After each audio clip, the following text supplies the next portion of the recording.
अस्सलाम वालेकुम। आज के लेक्चर में हम सब किंगडम यो मेटाजोआ में ग्रेड रेडिएटा के एक फाइलम को डिस्कस करेंगे, फाइलम सीलेंटेट्रा। इसको हम फाइलम नेडेरिया भी कहते हैं। नाम की वजह यह है कि इनके अंदर खास किस्म के सेल्स होते हैं जिनको हम नीडोसाइट्स कहते हैं।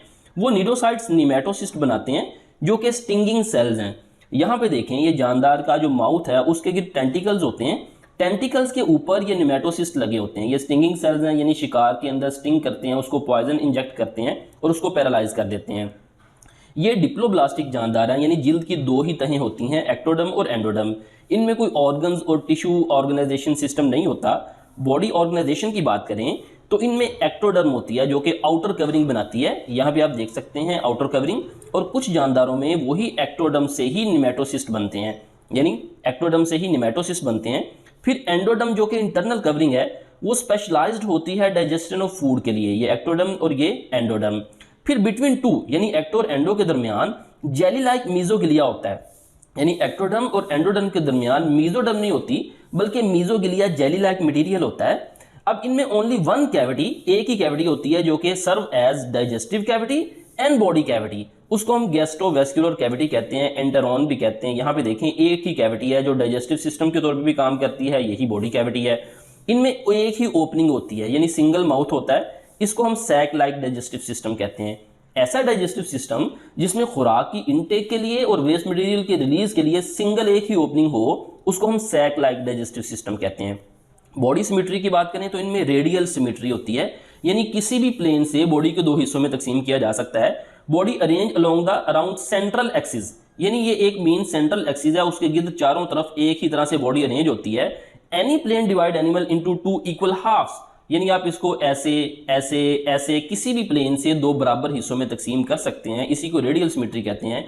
हैबिटेट की बात करें तो ये एक्वेटिक होते हैं, मेरीन भी होते हैं और कुछ फ्रेश वाटर भी होते हैं। फिर इनके साइज की डिफरेंट रेंज होती हैं। मसलन कुछ माइक्रोस्कोपिक हाइड्रा हैं जो कि स्मॉल साइज की होती हैं, जबकि कुछ बड़े साइज के होते हैं जैसा कि ब्रेकियोसिरेंथस जो कि मैक्रोस्कोपिक हाइड्रोजोआन पॉलिप है, ये 2 मीटर तक हो सकता है। नाइडेरियन की 2 डिफरेंट फॉर्म्स होती हैं, एक पॉलिप्स और एक मेडूसा। यहाँ पे आप देख सकते हैं एक ही स्पीशी की लाइफ साइकिल के अंदर बाज दफ़ा पॉलिप फॉर्म के अंदर होती है और बाज दफ़ा इस मेडूसा फॉर्म में होती है।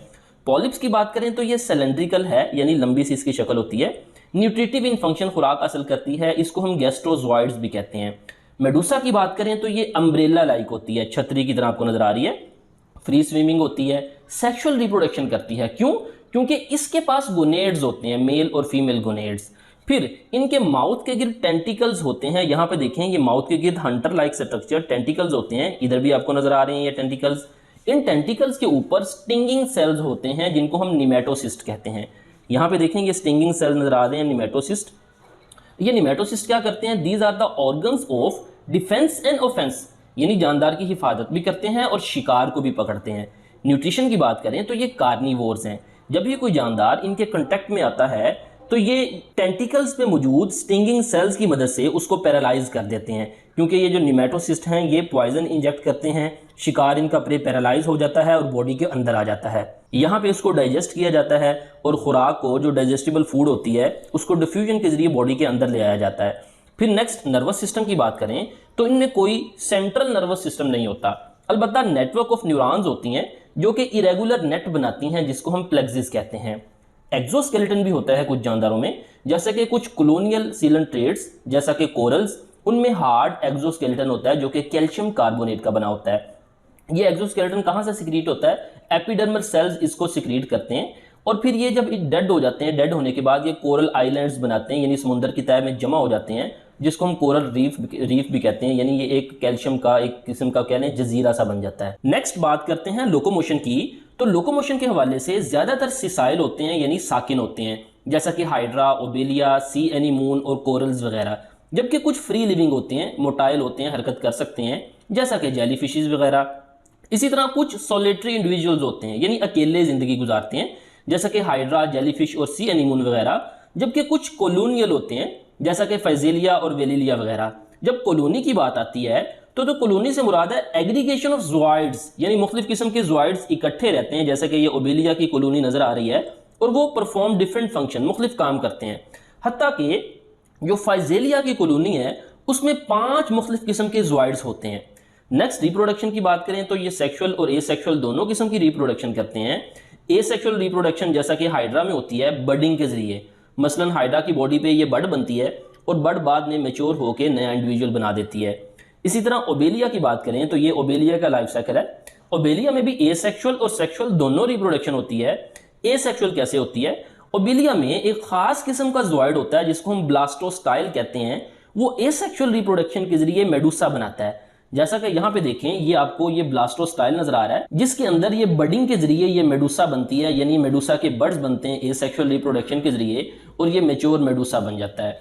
मेडुसा डेवलप रिप्रोडक्टिव ऑर्गन्स, यानी मेडुसा में रिप्रोडक्टिव ऑर्गन्स बनते हैं मेल और फीमेल, और वो गैमेट्स बनाते हैं सेक्सुअल रिप्रोडक्शन के जरिए। गैमेट्स आपस में मिलकर जाइगोट बनाते हैं और जाइगोट से ओबेलिया की नई कॉलोनी बन जाती है।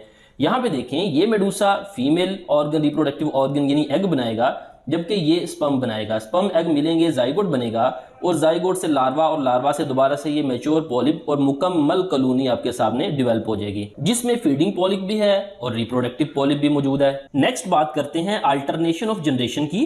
तो इनकी लाइफ साइकिल में दो जनरेशन होती हैं, एक सेक्सुअल रिप्रोडक्शन करती है और एक एसेक्सुअल रिप्रोडक्शन, लेकिन होती दोनों ही डिप्लॉयड हैं। उनमें से एक फ्री लिविंग होती है और एक अटैच स्टेज होती है।